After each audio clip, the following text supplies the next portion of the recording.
ಬಹಳಷ್ಟು ಫ್ಯಾಮ್ಲಿಗಳಲ್ಲಿ ಒಂದು ಮಗು ಹುಟ್ಟಿದಾಗ ಆ ಮಗುವಿನ ಹೆಸರಲ್ಲಿ ಫ್ಯಾಮ್ಲಿಗಳಲ್ಲಿ ಆರ್ ಡಿ ಮಾಡ್ತಾರೆ. Normally R D 1000 rupees, 2000 rupees, ಇನ್ನು ಕೆಲವೊಬ್ಬರು 5000 ರುಪೀಸ್ ಆರ್ ಡಿ ಮಾಡ್ತಾ ಇರ್ತಾರೆ. ಆರ್ ಡಿ ಮಾಡೋ ಉದ್ದೇಶ ಇಷ್ಟೇ, ಅವರ ಒಂದು ಮಗು ದೊಡ್ಡದಾದಾಗ ಅಥವಾ ಮಗು ಬೆಳೆದಾಗ ಆ ಮಗುಗೆ ಯಾವುದಾದ್ರು ಒಂದು ಎಜುಕೇಷನ್ಗೆ ಅಥವಾ ಬೇರೆ ಯಾವುದಾದ್ರು ಖರ್ಚಿಗೆ ಯೂಸ್ ಮಾಡ್ಕೊಳ್ಳೋಣ ಅಂತ.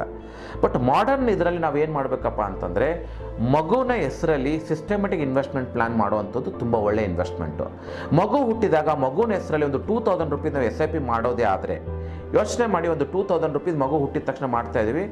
ಆ ಮಗುವಿನ ಹೆಸರಲ್ಲಿ ಎವ್ರಿ ಮಂತ್ 2000 ರುಪೀಸ್ ಇನ್ವೆಸ್ಟ್ ಮಾಡ್ತಾ ಹೋದರೆ ಆ ಮಗುಗೆ 25 ವರ್ಷ ಆದಾಗ ಅದ್ರ ವ್ಯಾಲ್ಯೂ ಎಷ್ಟಾಗುತ್ತೆ ಅಂತ ನೀವು ಕೇಳಿದರೆ ಮೋಸ್ಟ್ಲಿ ನಿಮ್ಗೆ ಆಶ್ಚರ್ಯ ಆಗ್ಬೋದು. ಎಂಟೈರ್ 25 ವರ್ಷಕ್ಕೆ ನಾನು ಇನ್ವೆಸ್ಟ್ಮೆಂಟ್ ಲೆಕ್ಕ ಹಾಕೊಂಡು ನೋಡಿದರೆ 2000 ರುಪೀಸ್ ಅಂತಂದರೆ investment is approximately 6 lakh rupees ಅಷ್ಟು ನಾವು ಇನ್ವೆಸ್ಟ್ ಮಾಡಿರ್ತೀವಿ.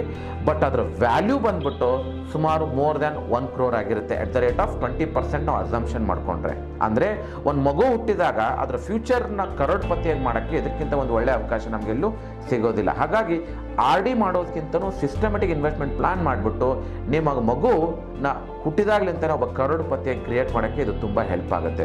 So make your son crorepati the moment he Born.